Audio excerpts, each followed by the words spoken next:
横に座っていたチーズ色の猫が急にトントン叩き始め、こう自慢したくてそうだったのかもしれません。だから可愛がってあげます。反対側では白い猫がまたトントンしてきます。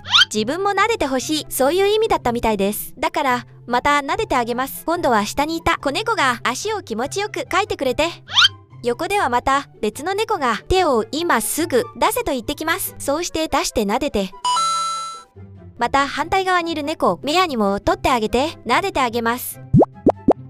最後には自分の欲を満たそうと猫の肉球も思い切り触ってみます。